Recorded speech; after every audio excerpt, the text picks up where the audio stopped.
At Arizona State University, we're bringing world-class education from our globally acclaimed faculty to you. Earn your degree from the nation's most innovative university. Online. That's a degree better. Learn more at asuonline.asu.edu. Let's imagine that we are making one of the greatest American stories not previously told. We have $6.8 million.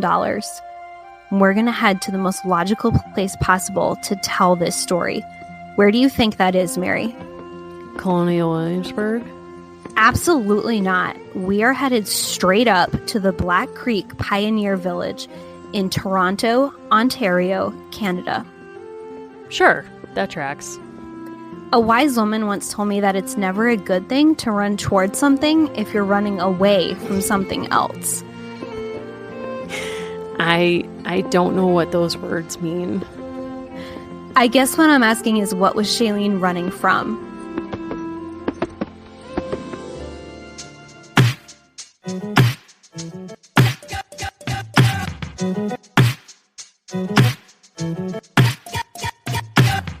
Okay, everyone. We made it. Here we are. We're in a cinematic wonderland. We're taking a hard look at Felicity's film adaptation starring none other than Shailene Woodley. Woodley, sorry about that. My name is Mary. And I'm Allison. And this is the show where we're reliving American Girl book by book. And we're also doing some other side hustle episodes like this one on a film adaptation. Now, Allison, before we get into the film, and I will just say this is all new terrain for me because I sort of abandoned ship on American Girl before they made a foray into movies. Same. So we were finishing high school when this film came out. It came out in 2005. Right. So when I saw this kind of dance across my screen, and we're not even going to get into the film yet because we have some other stuff to discuss first, it was kind of like what I imagined, like an Amish person encountering buttons for the first time, where I was like, why are the pictures moving? Like, why is Felicity moving? I need her static on the page. That's what I know. That's what feels safe. So, I mean, I've really gone through it this past week, dealing with this film, the fallout, really everything along with it. We've both spent many an hour going through the film again. Mm-hmm. You had some extras on your DVD. I watched mine on Prime, so we had different experiences, which was interesting. It's really been wild. And before we move on to another thing, I just want to say I was not making fun of Amish people because as you and I both share a dream of going undercover in Amish country and have for quite some time. I think the best they'd really let us have is Rumspringa. Okay, but that's not okay. So in my ideal situation, I know we've talked about this privately many times, but just to kind of bring people up to speed on this, I would like to go to Amish country. I would like to live with a family. I would like to have a job that is not too physically intensive. And I would like to have a secret barn electrical hookup so that I could watch Grey's Anatomy once a week. That is really the sticking point for me. Because as you know, when I went there as a child, I did go to Denny's and I dined alongside many Amish people. So I know that the other thing, breakfast food, which is very important to me, I can still have. So I think that's not being Amish. What you described? Yes, it is. I think those were probably Mennonites. I don't know. I don't know what I was looking at, Allison, but I was 9. Some Amish people have cars. They have telephone access that they use selectively. Okay, but here's what I'm saying. Here's what I'm remembering. I'm at Denny's, which, like a dollar store, is one of my safe spaces. And shout out to the person who messaged me on Twitter and said that she felt seen when I said that dollar stores are a safe space of mine. I was not kidding. That's real. Anyway, I'm at Denny's. We're leaving. There's a bunch of Amish people waiting outside for their ride. They all get into a 15-person van. I notice as they're getting into the van that their clothes are being held together by safety pins and kind of like bobby pins because they don't do buttons. Correct. But they're at Denny's and they're taking a van to and from, and that's okay because they're not driving the car. And I mean, they're enjoying the electrical light of a Denny's. They're enjoying the fruits of Denny's beautiful griddle. But, it's not for me to unpack. Allison, do not make a face about Denny's. I'm not dealing with that this week. What? You're gonna bring it to me about Denny's? So we won't go too far down this, but your actual, I think, true genesis of the love of Denny's is one of our favorite shared scenes on the small screen was the scene in Sister Wives where they have a wife summit at a Denny's. And there's actually really nothing funny about it, but I think the contrivance of it was okay. Let me just give people a really quick summary. So on Sister Wives, Christine, who is my second favorite sister wife, Janelle's number one, because she's not there for him at all, and you can tell that. She's basically like, I want free daycare, thanks. Anyway, Christine is like actually in love with this dum-dum. I don't remember his name, and it doesn't matter. But he brings on wife 4, right? Whose name I've also blocked out. Robin. And so Christine basically is like, look, I'm sitting with the fact that I'm actually feeling some jealousy about Robin's relationship with my husband. So then there's like this weird testimonial, I think, where she's kind of like, when I need to sit someone down and have a serious conversation with them, I take them to Denny's. And I sit someone down. And I was like, you know what? That wouldn't be my first pick, but I respect this move 110%. As part of my checkered employment history, I was once employed at a Denny's. For how long again? So I worked at Denny's for a 2-week trial period. And what a trial it was. So I was bussing, cleaning, taking orders, doing food prep, doing cleanup, all of those things. But I had been categorized as not a waitress. So I earned like $3.50 an hour and didn't get tips. I quickly realized this was not going to work well for me. So I returned to my very lucrative other fast food job that was paying me, I think, $6.75 at the time. Much respect. Thank you. Much respect. We had to bring up these important, I would say, cultural texts because there's this other very relevant show that's re-entered our lives as of this week. It's a Monday night staple. It's very important. The Bachelorette is back. You know, some of the most dramatic scenes on television. One, Chris Harrison, and I'm not even going to give you space to talk about how much of a crush you have on him because it's just rough. Like, I might have to invite you and sit you down at a Denny's and just tell you that it's inappropriate. But I haven't gotten to that space yet because I think it's okay for now. And I don't want to take all your joy. But we were introduced to a real cast of characters this week. And look, I will be the first to admit I'm not excited about this season, or I wasn't initially, because I literally do not remember a single defining characteristic about the woman who is the Bachelorette. She's the beast, Hannah B. I don't remember a single thing about her. I think that's why it's so interesting.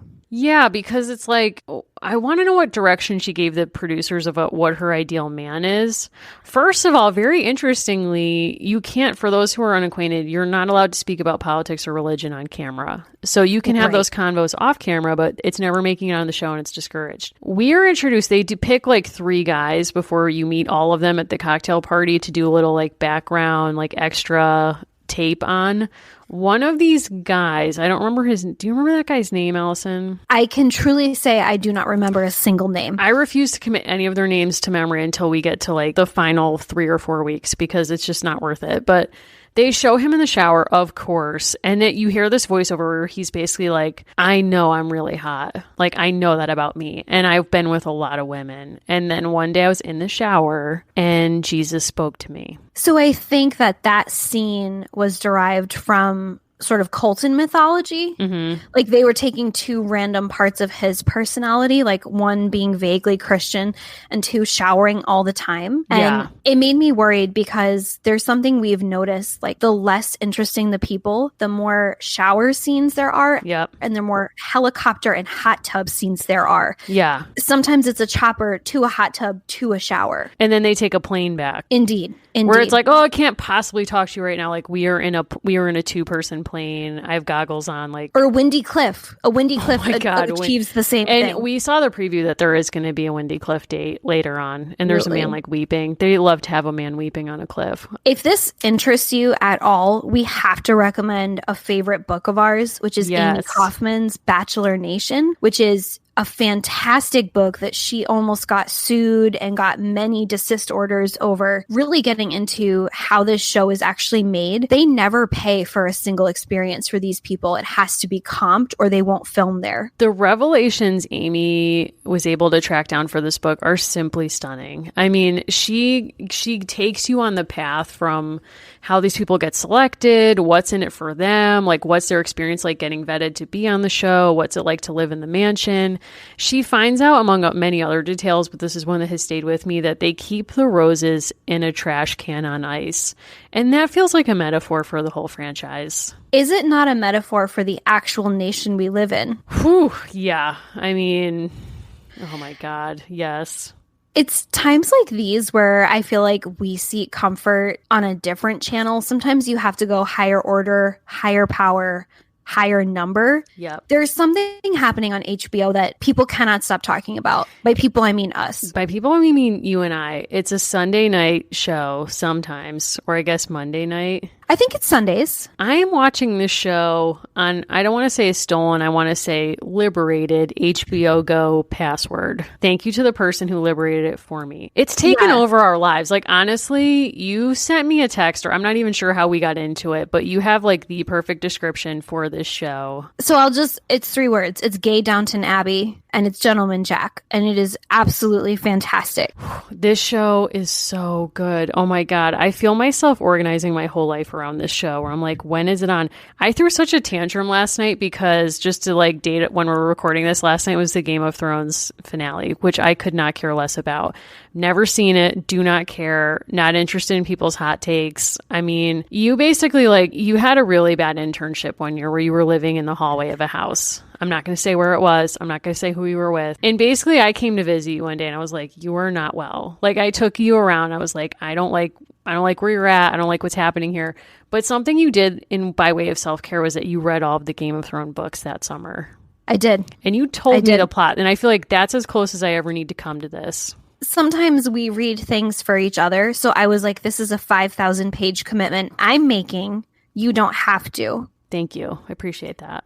I think it's a show that has a lot of cultural importance. I'm not even talking about the ending because we're not dealing with it. By contrast, I know exactly what's going to happen in the life of Ann Lister, who's the real person that inspired Gentleman Jack. I think part of why we both love history is we're not really big spoiler people. Like, we literally always know the ending and it doesn't change anything for us. I think what's great about Gentleman Jack specifically is if you've been keeping up with scholarship about how to really do, I think, the stories of people who we might think of as queer in today's language, but who lived lives that are sometimes hard to decode when we look back 200-300 years. Ann Lister, compared to other people of her generation, was like very clear about her relationships with women, what her boundaries were, what her parameters were. And she's sort of this very rare example of spelling out all these things that historians are often looking for as a coded thing. She's just very clear because her class privilege allows her to live in a way that, I mean, honestly, there's only a handful of other examples of women actually doing this. Like, for all intents and purposes, marrying another woman and living together as a couple. Right. And we're talking like 1830s England. Yeah. And we would not even know about her experience except that, because she kept a very detailed diary, which I now am like obsessed with reading. Well, and she has an American corollary in, if you've read Charity and Sylvia by Rachel Hope Cleaves. I've not, but it's on my list because you recommended it to me. Yeah, I think what's really fascinating is there's a real parallel between one of the women in that book and Ann Lister. And part of why Rachel Hope Cleaves is able to write this story in such rich detail is she also has a really great paper trail. And I think what's fascinating about both is there's so many instances where people destroyed papers of people that we would think of as queer living in the past. These papers survived partially because of their privilege in their class, but also people who lived with them kind of just understanding it as part of their life. Like, people did not suppress their stories. So we get to read them today. Right, although I think Ann Lister's diaries were hidden in the walls of the estate, and somebody later I didn't know found them, that. and then she wrote them in an insanely complicated code that a historian hero decoded. So we only know now because the people in her life, I don't think, were writing about it in ways that would be remembered, because I think they just like informally accepted it in her day-to-day practice, which is interesting, but didn't really commit it, that I know of, I could be wrong, to their diaries. She did, but she somehow hid them in the walls of the estate. And somebody found them, and this historian just like somehow decoded it. And I want to say it's like an ancient Greek and something else. And it's like, wow, I mean, What a lesson to us all. Make our diaries as incomprehensible as humanly possible. Do you have your childhood diaries? Okay, so here's what happened with my attempts at keeping diaries as a child. I would attempt to keep a diary. I would have it going for like 2 to 3 days. I'd feel really great about myself. Then I would look back and I would say, you know what? This was when I was like 8 or 9. I would say, like nothing too exciting is happening to me. So I'm going to take a little license here with my diary and I'm just going to write sort of what I would think would be interesting material. So my diary would say things like, today I climbed Everest. It was cold. And then I would feel like such shame that I lied, and that I would throw the whole thing out. Unbeknownst to me, my mom rescued some of them from the trash and has some of them. Yeah, it was kind of a betrayal, but I just never had the patience for it. So I wish I had, because that would be cool to have now. But what do you have, Allison? Harriet the Spy reached me right when I needed it to. And every single thing I wrote, I had a Babysitter's Club diary and I've had various other journals and I've kept some of the bound journals, but all the pages that I wrote on, I have since ripped out and ripped up and destroyed. And we were watching a documentary and my husband asked me, you're a historian, so you must keep things like that so people can read them in the future. I said, I know exactly that is what someone will do, which is why they are ripped to shreds. It reminds me of that. It's very you. It reminds me of that story that may be apocryphal of Bess Truman, and somebody found her throwing some of Harry Truman's papers in their family fireplace. And people were like, what the heck are you doing? Like, what about history? And she looked them dead in the eye and was like, exactly. Because his move was to get really mad when he wasn't dropping literal bombs, to get really mad, write a letter, shove it in a drawer, and then repress it. Like when people made fun of his daughter's singing voice, he was like, I will show you. Note, drawer. David McCullough wrote what I think is a very good book about Truman. It's been a long time since I read it, but we're not going to give him any more air because he's gotten a lot this week. Maybe we'll talk about that a bit when we do Kirsten, because he wrote about the settlement and colonization of the West in a way that is not really keeping with the times, but maybe we'll get to that subject. Right. I mean, my thoughts on the contents of that book are somewhat empty, as he assumed the West was when white people found it. Yeah. And I think at this point, he's, you joke sometimes, 3 reenactors in a cloak masquerading as a person. He's like 3 research assistants masquerading as an esteemed historian at this point. So, damn. Yeah, it's true. It's fascinating to think about. Downton Abbey is a different century, also not real people. In a different time, Anne Lister could have made a trip that would have involved Felicity. Please say more. Oh, because she was going to come to Virginia. Yeah. So there are ways in which, as an older woman, Felicity could have intersected lives with Anne Lister.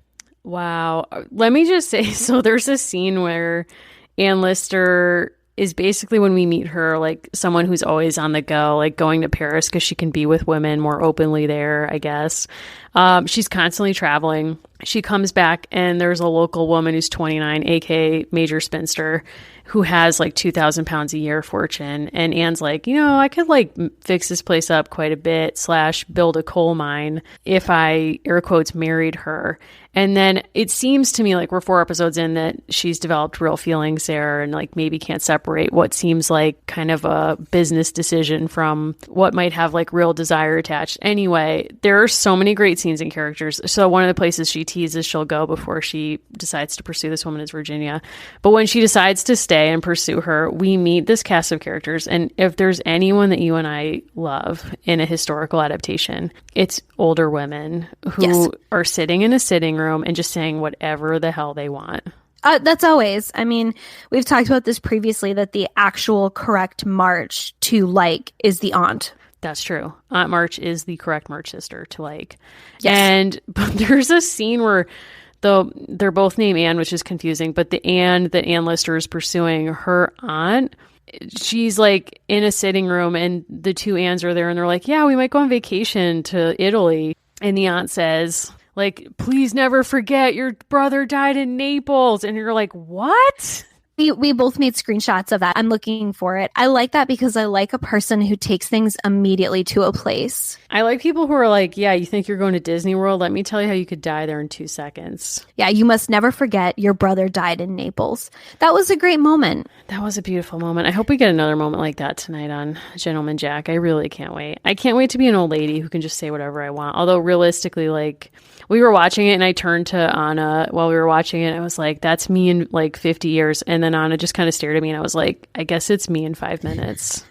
It's me 8 years ago, right, really. Exactly. It's already come and gone for us. So I'll say something controversial. In a way, if we did a Venn diagram of colonial / post-colonial early republic ladies of that epoch who chose to wear clothing traditionally associated with men, in the middle there's Ann Lister and Felicity Merriman. I feel uncomfortable about this. All right, let's get into this movie because I do want to say something about the scene where she's discovered wearing Ben's pants. I agree. This episode is brought to you by Podcorn. Podcorn is a marketplace connecting podcasters to advertisers for native podcast sponsorships. What does that actually mean? Well, for our purposes, it means that we don't have to run ads on our show for products and services we don't believe in. We take this community really seriously, so we've in an ongoing way been trying to match with products that actually meet our mission and our values and are things that we're proud to support. So Podcorn has been a really wonderful service where we've been able to log on to their site and find a bunch of advertisers who want to work with us that we're excited to work with as well. If you're a creator and you're looking for brands that you might want to work with, Podcorn is a great option. They have a marketplace mission to give podcasters transparency, creative freedom, and control, and you never give up exclusive rights to your podcast. Click the link in our show notes to learn how to sign up and to learn more about Podcorn. That's right. So just head over to podcorn.com and get started today. So I will give people the very basic recap, and if you've been listening all along, nothing about this is going to really be new to you. So when this film came out in 2005, its full title is Felicity, An American Girl Adventure, and it really covers all the basic plot points of the books, except for the mother's illness, because, of course, we can't have a yellow wallpaper moment in a WB film. So I'll just give you the very quick recap. Everyone's favorite doll comes to life in this feature based on the best-selling books about a 9-year-old pre-American Revolution Virginian girl whose love for the outdoors leads to the friendship of a lifetime. Felicity, Shailene Woodley, loves horses, and though her parents plead with her to remain indoors, she yearns to ride the open plains. When Felicity comes into contact with a beautiful mare, which has suffered at the hands of its callous owner, she takes it upon herself to care for the creature, and in the process learns a series of important lessons. Okay, so some quick differences to note. One, the mom, as you noted, does not have like a yellow wallpaper moment as she does in the books. Instead, she's pregnant. Two, Grandpa doesn't die because he has a cold. He dies mysteriously like 6 months after having a cold and is not the person who helps Jiggy Nye or Elizabeth's father in jail. So he kind of like is in and out and then dies. And that's kind of, it seems like a change they made to make the timeline make sense or not have to do too many sets on screen. No guitar. Absolutely no guitar, which is kind of sad, but also kind of a relief because that plotline is a lot. Okay, there is a lot to say about this movie. I watched this movie and I really didn't know what was going to happen. I didn't know how I was going to feel about it. I don't know how to get into this, but I do just want to lay on you a conspiracy theory that I had from almost like 5, maybe 30 seconds into this movie. Yes. Okay, so this movie was made in 2005. When the title cards start, you see first that this was produced by the WB, which is kind of like a time machine. It's sort of like something I would throw in a time capsule, is like the WB frog. Like, wow, oh my God, I can't believe we're here. While I'm adjusting to that, and literally I'm driving on a nuts because I keep pausing it to take pictures, I see producer Julia Roberts. Shocking. I was like, wait a second. I paused it. I was like staring into the middle distance.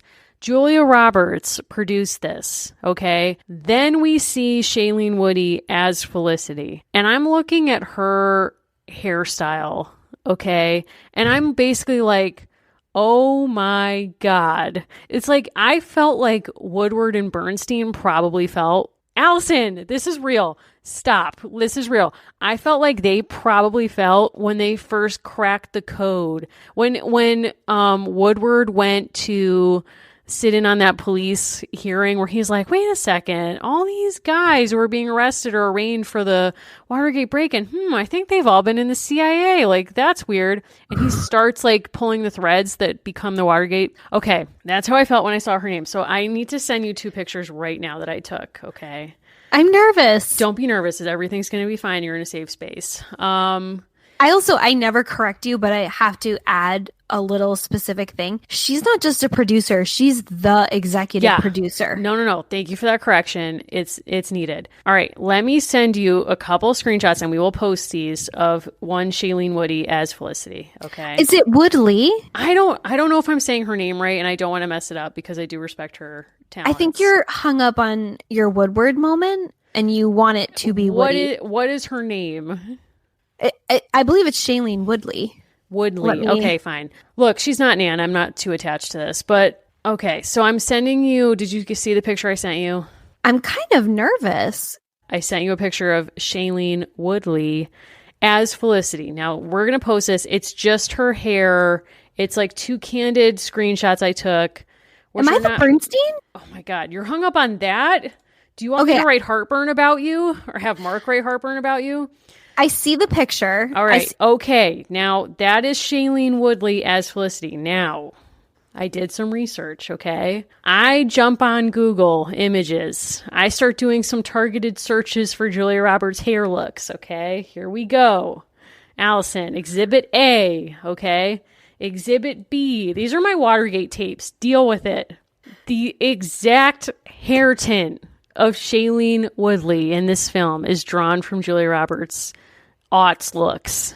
The waves that are tucked into the bonnet, it all comes from the Julia Roberts playbook. Now, look, this is just the tip of the iceberg because I'm looking at the hair and I'm like, the hair tells a story and it's more important than just hair. So I'm watching this whole play happen and I'm like, wait a second.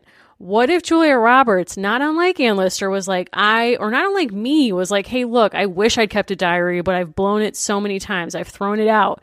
After I divorced Lyle Lovett, I just had to burn it because it was too embarrassing. But I wish I had like something to show my daughter that was like, here's my story. Okay. But what do I have? What are the tools that I have available to me to tell this story? My agent, when I was like tipsy one night, convinced me to buy the rights to Felicity and American Girl. Don't know what that is. Dips into the books and is like, you know what? I can tell my story in this film. And that's exactly what I think she's done, Allison. Please bear with me for a moment. This woman used this film to create a subtext diary of her own career. Don't believe me? Wait a second. Is this entire movie not Felicity standing before a horse and saying, I'm just a colonial girl, standing in front of a horse, asking it to let her own it and or project her psychological issues onto it? Am I wrong? So I want so badly for this to be true, but I have a different theory. Okay, I'll entertain this theory, but I still believe I'm right. I also believe you're right, but I think that my perhaps a little bit more less string on a wall theory might be closer. So whereas you were doing visual comparisons, which I think is brilliant. I think that's really smart. I do. I can tell you don't, and you're about to try to undercut everything I've just said. No, I don't. I think you're onto something. I think I have a very practical explanation that will be a lot less entertaining, but that's our dynamic. So I put together a timeline of when exactly this was being done and when she created her own production company. So her production company that made this is called Red Om Films. And that is the spelling of her married name from her second marriage backwards. It's Moder backwards, Moder. Mm-hmm. She created this with her sister and a colleague. And the main projects that she did with this production company, some might say the projects she buried, not really putting her name on, were mostly these American Girl stories between 2004 and 2008. In 2004 and 2007, during that entire time, she was pregnant or birthing toddlers. Well, not birthing toddlers, but raising toddlers. I think this was her equivalent of The Rock voicing a character in Moana. Like, this is her gesture towards being a mother and being part of the parenthood world. I mean, I think both of our theories are autobiographical in a way. True. But I don't think you're wrong. Like, I think the hair is totally compelling. I think this film is 100% about her. I mean, I'm sorry. Is Ben not Aaron Brockovich? I don't know, but I want that to be true. Like, he's going to everyone in his life and he's like, I am telling you this is real. And everyone's like, why are you even at our dinner table? You're the apprentice. Or that's what I'm saying. Here's another layer that's so important to me. We haven't dropped this bombshell, but Marcia Gay Harden plays Mrs. Merriman. She plays the mother. So here I'm looking at her IMDb and I'm like, someone explain to me why this happened. 2 theories. She did almost exactly in order, but they probably filmed in order. Projects entitled American Dreams with a Z, and American Girl Adventure, American Gun, and American Masters. Guess what else she did in this time period? I'm nervous. Mona Lisa Smile with guess who? Oh my God. Look, the entire time I've watched this film, I was like, every adult deserves to be in this movie except Marcia Gay Harden. Like, because she deserves more. She does. I was like, honestly, it was one of those moments when you wish you could reach into the screen, and I would have put my hand on her shoulder and I would have been like, are you okay? Are you safe? Do you need me to get you out of here? Because honestly, like, okay, she's one of those people that I will see anything that she is in because I think she's really, really good. I also go on deep dives on YouTube watching celebrity interviews from basically any era. There is a fascinating interview, I don't know if it's still on YouTube, with Ellen Burstyn, Marcia Gay Harden on Oprah. And it's this insane interview where it was like, interview your hero. So she picked Ellen Burstyn.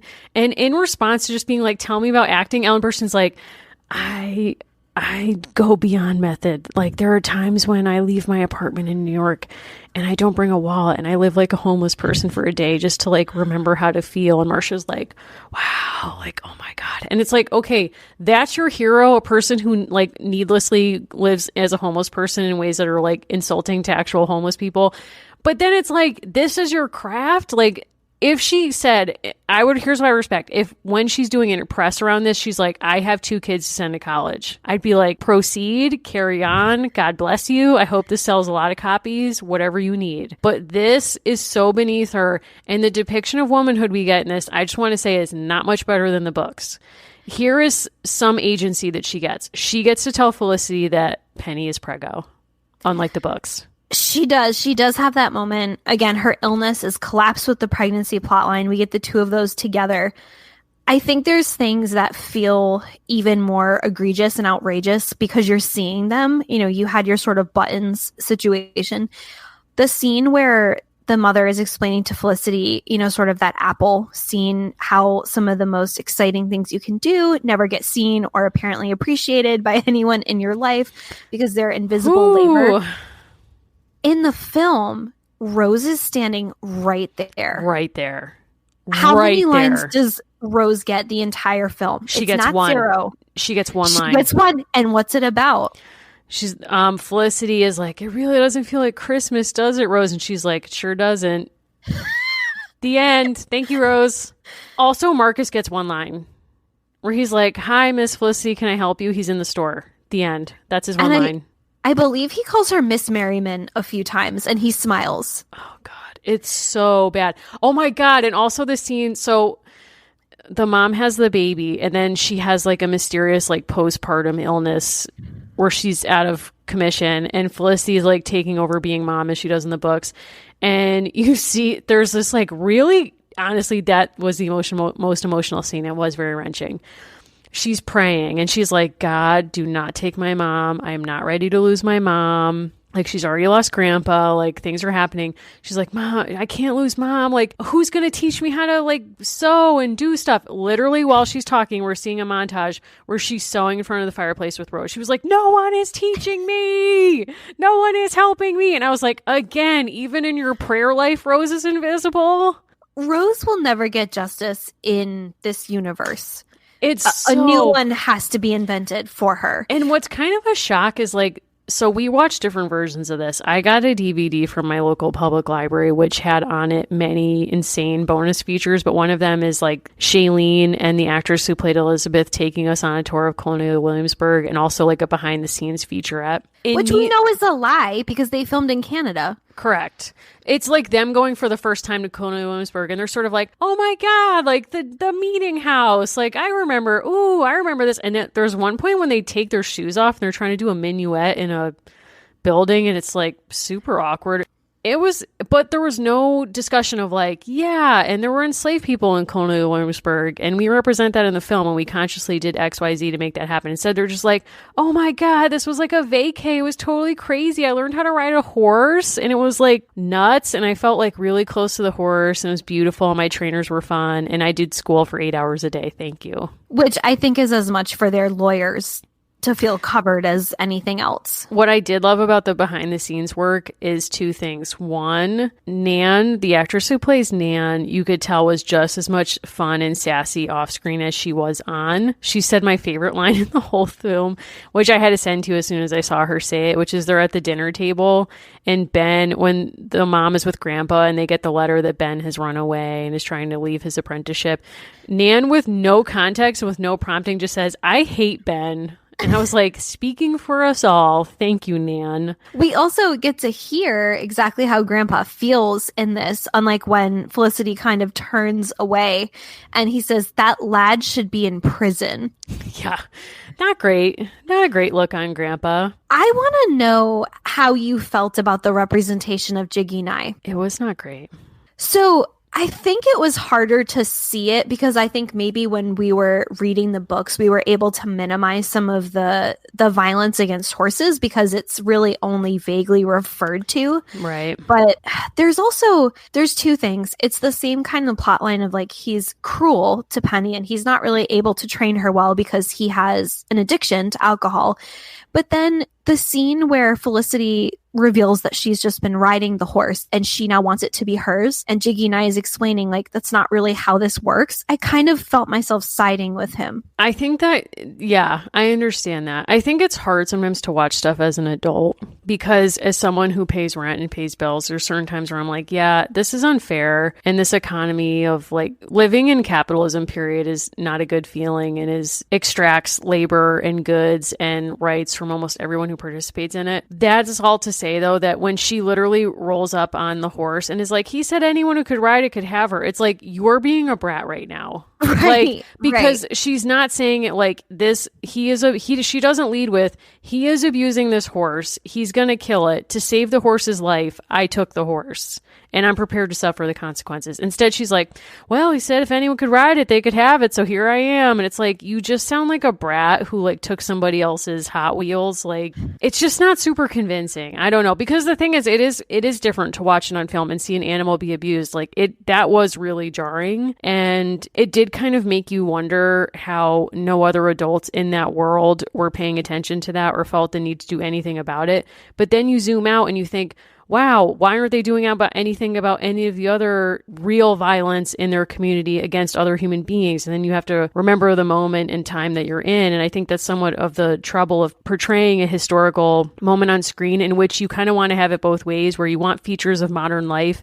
You want there to be a world where seemingly racism doesn't exist. And yet your challenge is you're portraying a world where slavery does exist. So it's kind of shows up, I think, in the treatment of animals, that same kind of, uncanny or disjuncture. It's hard to master. And I don't really know that this level of discussion was on the minds of Julia Roberts or anyone else involved in making it, but it definitely was on my mind that whenever you're talking about horses in this film, you're actually talking about a series of other things that go undiscussed. So when Felicity first reports back to the family with Ben at the dinner table what they've seen of his behavior, one of her things that she cites is he raised his whip. And honestly, it doesn't even miss a beat. Rose is serving food. The father, Edward Merriman, turns to her and is like, Rose, and she puts down a plate. And it's so jarring because the family, again, it's like seeing this visually, it calls out, I think, in even sharper relief, this whole dynamic that we've been talking about. And this film brought out something for me that I hadn't really occurred to me until this. Felicity's lived there all her life. 0 friends. No, I'm serious. She has the horse.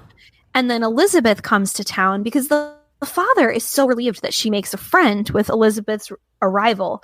And it's like, for all of us making fun of Annabelle, she's new. You've lived here forever, and your dad has access to candy, and no one wants to be your friend. I just think that's revealing. I think it's revealing, and I think it's also revealing that her own siblings don't really seem too interested in her. And she's the oldest sibling. Like, she's supposed to be the one that, like, the younger ones are like, wow, she's cool and older. We want to be on her level. Nan's, like, every 2 seconds, like, oh, are you serious? Like, can you please chill? I think Nan would do really well in 2019.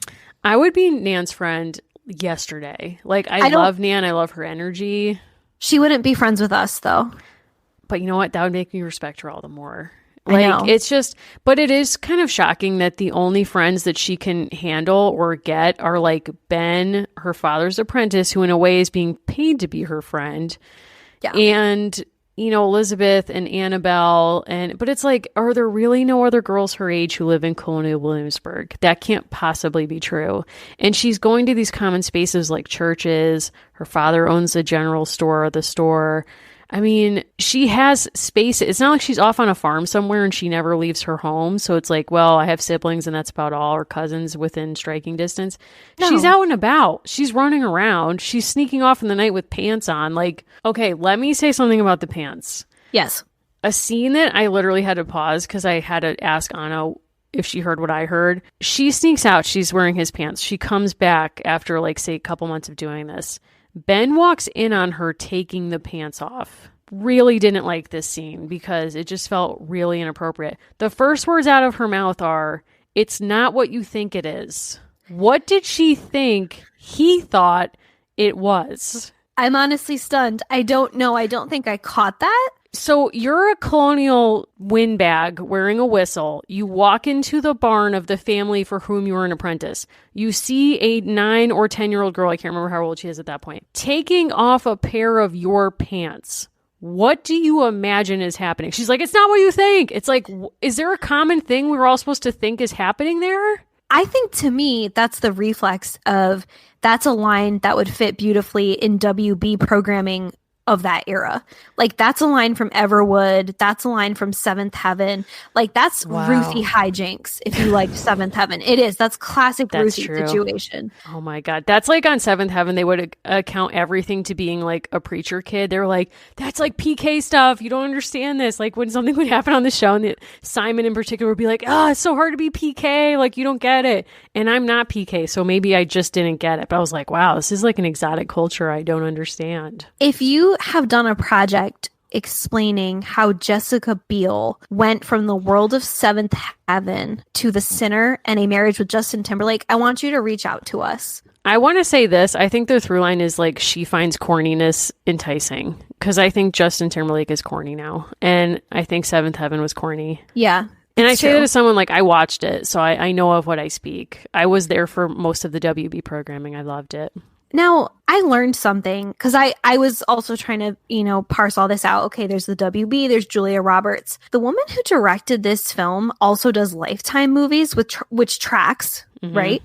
Into it. She was on a TV show called Prisoner, which had 692 episodes. Come again? Her name is Nadia Tass, and she made Fatal Honeymoon. Oh my God. God. I just want to quickly promote another podcast that does kind of take us through everything we've talked about today. We both love the Molly McAleer podcast, Mother May I Sleep With podcast, which is about Lifetime movies. And if you don't get that reference, it's the Tori Spelling movie, Mother May I Sleep With Danger. It's a classic. Her Fatal Honeymoon episode, I think, is one of her absolute funniest. Yes. She is friends with the person who wrote Bachelor Nation because she is mentioned in a seminar that they attended together. That's right. I mean, wow. She's connected to a lot of people that I'm interested in and tracking. And if you want to dip into this podcast, the 3 I would recommend just off the dome: Fatal Honeymoon, 1. Brittany Murphy, 2. Britney Spears, 3.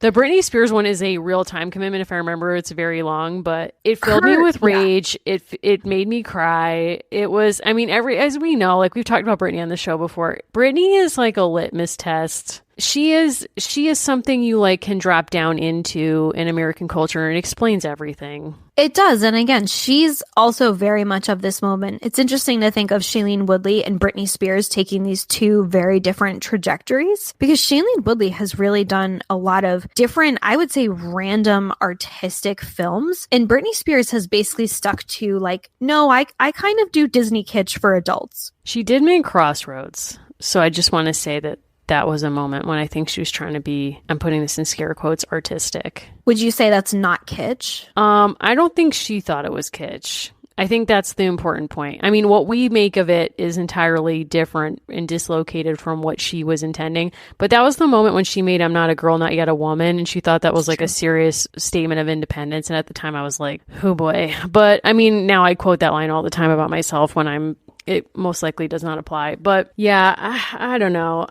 Shailene, let's just get into her for a second. When we're watching this movie and we know what comes next for Shailene, it is kind of fascinating to think about the ways that maybe she took parts of Felicity with her. So here's something she didn't take with her in the movie in a way that it felt different from the book. We're supposed to believe that Felicity has not really made up her own mind on the revolution. Yeah. And there's a scene in the store where her mom is watching her and she says to the mom, like, what side should I be on in the revolution? Like Elizabeth's family or loyalist, Dad and Ben are patriot. And the mom's like, you have to decide that for yourself, Felicity. And it's like, okay. And then at the end, Felicity doesn't really decide. She instead gives this weird voiceover talk where she says, it didn't matter if we were patriots or loyalists, we were one around the Christmas dinner table. And it's like, okay, I'm done with consensus culture in 2019. It's over. And I'm just done with it. But so Shailene definitely did not take that with her because she has not been afraid to take very strong stances on political issues. True. Very true. She went to jail for protesting the Dakota pipeline. Yeah, she's actually a very keen and I think very smart environmentalist. She's someone who's very interesting in that you don't really hear kind of petty stories about her personal life, but it'll be like, she eats clay. She's eating clay, and she says that's a cleansing act. I am not willing to try that, and this is not a Goop podcast, so we're not endorsing that or suggesting you try it. But if you have done it, please report back. Let us know if you're like still alive and did it do anything for you. But she is like Felicity in that, as we learned, Felicity is a sort of self-made healer, a Dr. Quinn medicine woman of our times, and that's also true of Shailene. I mean, we're not going to get into specifics, but if you want to Google sunbathing Shailene Woodley, you'll find some interviews. I think she doesn't shower a whole ton, so that would track also with a Felicity lifestyle. Basically, there are some interviews from 2014 when I think she was making the Divergent trilogy in which she played basically a Christ figure, but she was kind of low-key saying, that's not shade, that's like real. I've read those books. That's what I took from it. She was like, I collect my own spring water, I make my own shampoo and conditioner, and she also sunbathes completely naked because if you get vitamin D on a private area, it's good for your health, according to her. Well, she lives in California also, I would assume. I hope. I mean, if she's trying that in like Kirsten weather and locales. I doubt it. But maybe that was the foreshadowing of that scene. It's not what you think with the bridges. Oh my God. Like she already knew. I don't want to get conspiracy theorists, but there are scenes where people say that you can actually see that her ears are pierced.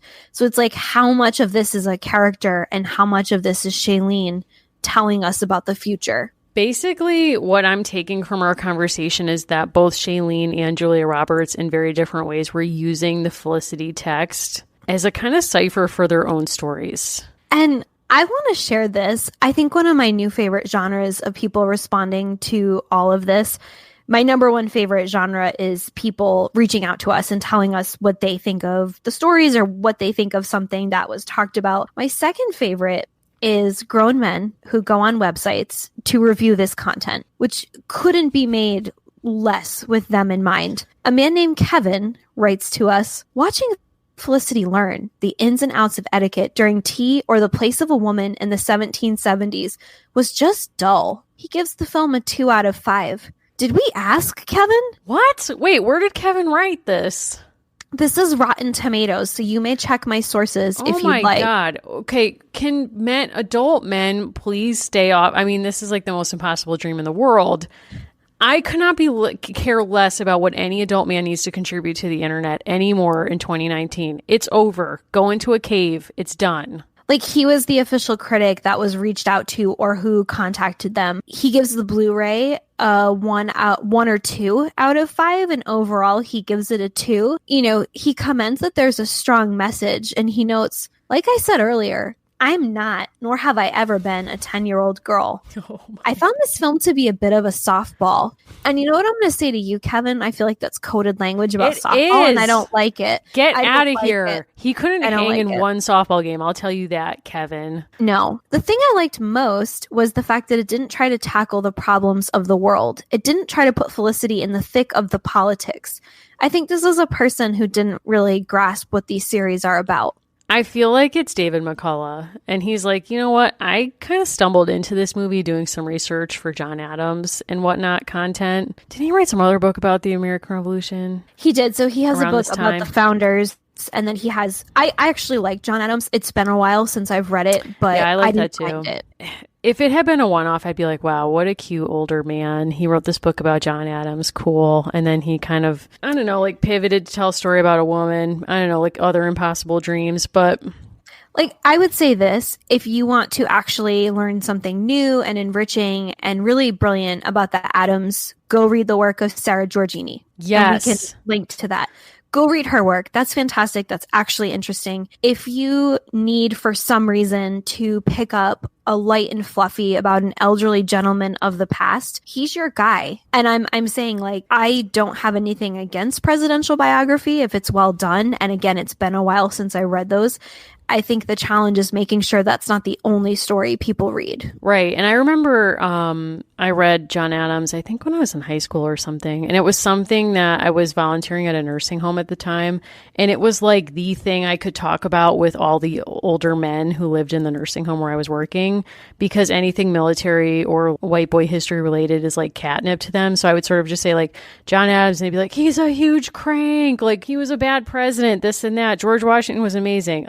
No, he wasn't. Anyway, then a couple years later, I picked up and read Dearest Friend, which is a collection of letters I will also link to, which is a collection of letters between John Adams and Abigail Adams. And I really also want to highly recommend that, because Abigail Adams is a really fascinating person from this era. And it's really easy to get hung up on exceptional figures like Dolly and Abigail Adams.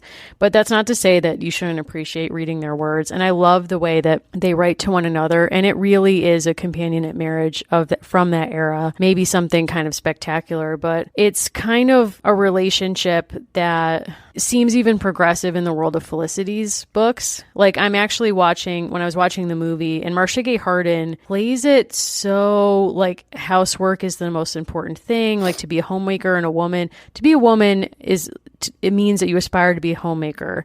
And at the end of the book, when she recovers from her postpartum illness, she compliments Felicity by saying, "You managed our home like a notable housewife." That's the highest praise she can give. And when you read the letters that Abigail Adams and John Adams wrote to one another, you just get the sense that he not only respected her for her ability to keep the home, which was a real task. It is real labor to be a homemaker, to raise your children. That's real labor. But he also appreciated her mind in so many other facets of her character. And I don't get a sense from that. Like, again, Mother doesn't even have a name. She's just Mom. No. So check that out too, because I needed that it actually, like, watching this movie made me want to go back and reread a bunch of books like that, because yeah, it's lacking here.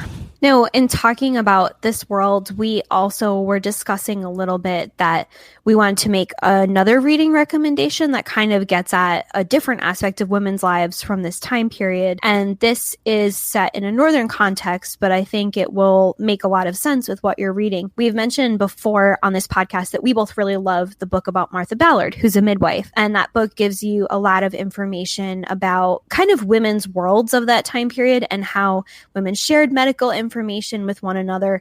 Shout out to the apothecary with no name. We miss you. That apothecary could have had another role in that community, which was women often talk to each other about their health and their menses. And this was something that they shared with each other. And we want to recommend an article called Taking the Trade which is about how women shared information about herbal abortions and different kinds of procedures that they would do and share with each other. And it gives you a glimpse of how in Felicity's time and around that century, people talked about this. Right. So, yeah. And it's an important thing to look at, especially now, like if you're following the news and you want more information about how this topic was understood in the past, which was a very different understanding, as Allison just noted. And there's also a website version of the article. So we're going to share both the article and we'll point you to the website. And it's important who wrote it. So it was written by a legal historian. Her name is Cornelia Dayton. We both know her. She was at our university. And part of why we think this is a great snapshot of a period of time is she has this training as a legal scholar, really. So she's kind of looking at this from, we have all these court records, all these ways that people are talking about women and their bodies and the law. And it's a really smart example of not assuming that people in a different century had what we would think of as a backward or antiquated. You know, we don't want to look at a certain region or a certain time period and say everyone thought this way and time moved forward and people thought better. This article, I think, will kind of blow your mind to show you how 300 and 250 years ago, people just thought really differently about this and about people's autonomy over their bodies. So 100%. Yeah. So it's really important to read, and it's a really interesting and well-researched piece, very well known and regarded in early American history. And we're happy to share it with you. Allison, do we want to share where we're going after this? Do we want to make a big announcement? We do. And we want to make sure that people know that we do read everything you send us. We respond to everybody, you know, as best we can, as quickly as we can. And we have talked in the past about like OG American Girl as being 5 women. And do you want to explain why we're going to talk about it as actually being 6? Right. So we originally talked about it as 5 women because that was our experience of what we call OGAG. Those were the 5 dolls that we grew up with. So we're talking about Samantha, Addie, Kirsten, Molly, and Felicity. And we originally focused on those 5 because those were the 5 that were created and sold by Pleasant Company when it was its own company before it was sold to Mattel. Josefina is the 6th doll in the chronology. And that didn't really play a big role in my life because I had sort of aged out of it personally at that time. Although I know that a lot of other listeners of ours who are our age read the books, loved the books, and had Josefina the doll and loved the doll. But we think of her as kind of a cusp because she's right around that period when the company was sold to Mattel. But a lot of folks have reached out to us to say, you know, we organized the show in our minds when we started, thinking that we would do them in the order in which they were set chronologically, which is why we started with Felicity. And we would do the 5 OGs, and then we would switch from doing them by setting chronologically to their release date. So we were going to do the first 5 by chronological setting and then switch to Josefina and go by release date after that. But so many folks have said that they consider Josefina part of this first group that we want to include her in the first group and in this original organization of chronological setting. So as a result, our next doll is going to be Josefina Montoya. Correct. I'm thrilled. Someone has already thrown a murder conspiracy my way. What? About Josefina and her father's rapid remarriage. As ever, there are things I remember and many, many, many things I don't. So this is where we differ even just in that year. So I was 12 when her stuff came out and definitely too old to be really maybe as deep as I was. She was my cusp. It was like, okay, this is the last one I'm really going to get into. But her story is really fascinating and I think will give us a lot to chew over because American Girl, after the release of the first 5, so this is late 90s, right at the time of the Mattel acquisition, her story is kind of a borderland story. Like she lives on the border with Mexico, if I understand correctly. Oh, cool. I see. I never read the books. I don't know anything about her, and I'm purposefully not looking anything up because I want to go into the books totally fresh. You know, as far as I remember, it was really an attempt to be multicultural in a new way, in a different way. And I know that it was something of them kind of looking broader than the typical stories that you might be used to. Because when you look at the first 5, like it's really a very straightforward chronology and a very kind of, okay, you have the American Revolution, you have the Underground Railroad. Then it was this attempt to be a little bit more flexible. And I believe Kit comes after her, but please correct us if we're wrong. Completely. So that's where we're going. We're so excited to have so many of you with us. And with that in mind, thank you so much to everyone who has helped share our show, who has sent us messages about it, who has said such wonderful things about it online. You know, we're seeing a lot of this stuff and we're just so awed by it. So thank you so much, honestly. And thank you for being brave and sharing your pictures with us. Today we shared a photo of Molly, so you'll be able to see that if you follow us on Instagram. This is a grown-up person named Molly who dressed up as Molly for Halloween, which is fantastic. Love it. So let's just review quickly all the places where you can find us online. Absolutely. So we actually got an email today saying, hey, thank you for, not just being on social media. So feel free to send us an email at americangirlspod@gmail.com. You can follow us on Instagram at American Girls Podcast. We are also American Girls Podcast on Facebook and on Twitter due to their parameters. We are A Girls Pod. And we have a website, which we link to on each of these, which is americangirlspod.com. We also have a hotline.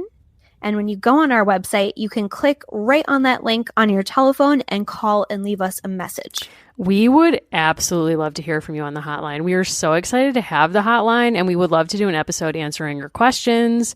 They can be questions about the series. They can be questions about the show. They can be questions about us.